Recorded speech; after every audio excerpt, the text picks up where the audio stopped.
Terlebih pada zaman akhir ini, di mana iblis tahu bahwa masanya sudah semakin dekat untuk iblis dan semua pengikutnya akan dilemparkan ke dalam api neraka untuk selama-lamanya.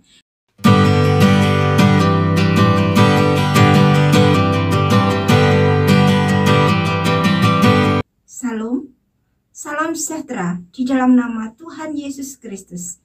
Bapak Ibu saudaraku sekalian, senang sekali saya bisa berjumpa lagi pada hari ini dalam acara khotbah online yang saya beri tema Yerusalem, lihatlah rajamu, bagian yang ke-47. Saudaraku sekalian, kita sudah memasuki bulan Desember, di mana kita sekalian merayakan kelahiran Yesus Kristus yang telah datang ke dalam dunia ini pada 2000 tahun yang lampau dan menjelma menjadi manusia yang sama seperti kita. Tetapi yang membedakan adalah bahwa Yesus Kristus adalah manusia sorga. Yesus Kristus adalah firman Allah. Yesus Kristus adalah Allah sendiri yang tahu tentang yang baik dan yang jahat, yang telah datang ke dalam dunia ini dalam rupa manusia. Hanya saja Yesus Kristus adalah manusia yang sempurna, tidak berdosa dan tidak bisa berbuat dosa.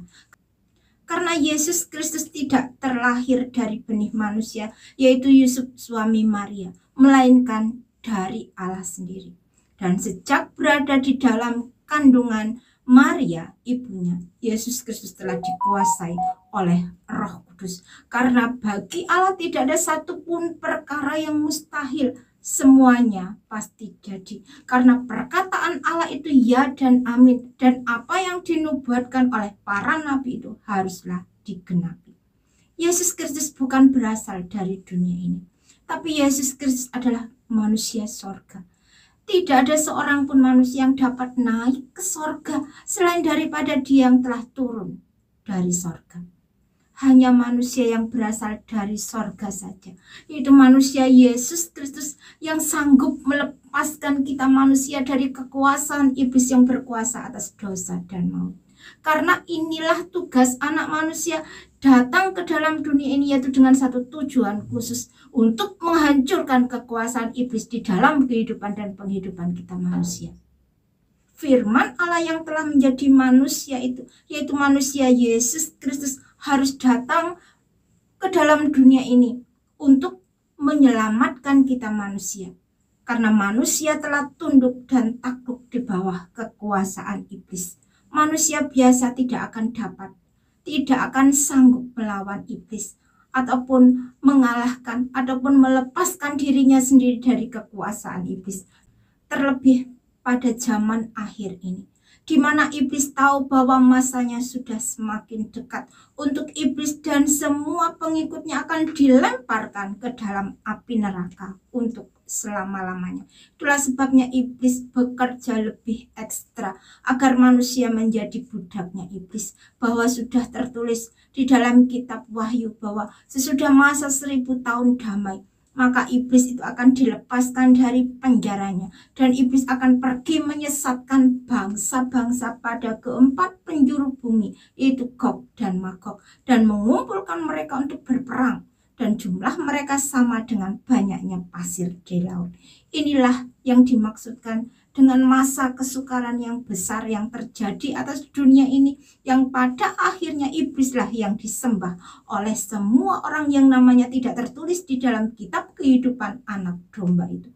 Tetapi pada saat sepertinya iblis itu menang, pada saat itulah raja di atas segala raja dan tuan di atas segala tuan itu akan keluar dari sorga bersama pasukan malaikat sorgawi, menunggangi kuda putih, akan menurunkan api yang menghanguskan dari langit, sehingga iblis dan yang menyesatkan bangsa-bangsa itu dilemparkan ke dalam lautan api dan belerang, yaitu tempat binatang dan nabi palsu itu, dan mereka disiksa siang malam untuk selama-lamanya. Demikianlah segala kuasa dan kekuasaan itu dipegang oleh Tuhan Allah kita yang maha kuasa, yang telah menjadi raja di atas segala raja dan tuan di atas segala tuan untuk selama-lamanya, sehingga tergenapkan janji Tuhan Yesus yang tertulis dalam Injil Yohanes 14 ayat 1-3. Janganlah gelisah hatimu. Percayalah kepada Allah, percayalah juga kepadaku. Di rumah Bapakku banyak tempat tinggal.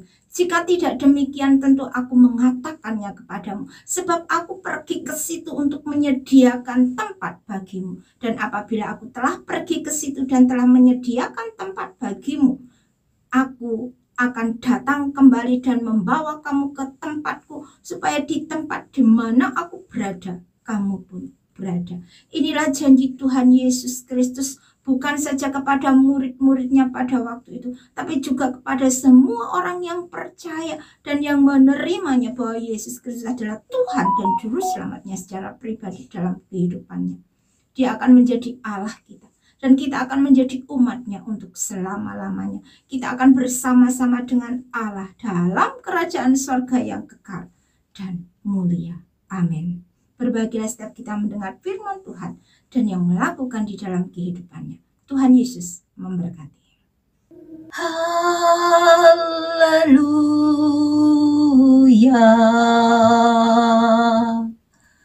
Karena Tuhan Allah kita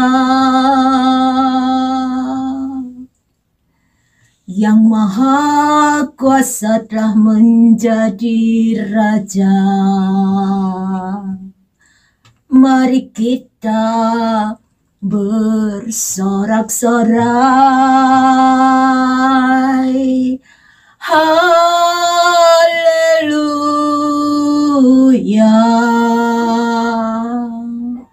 Perkawinan anak domba telah tiba.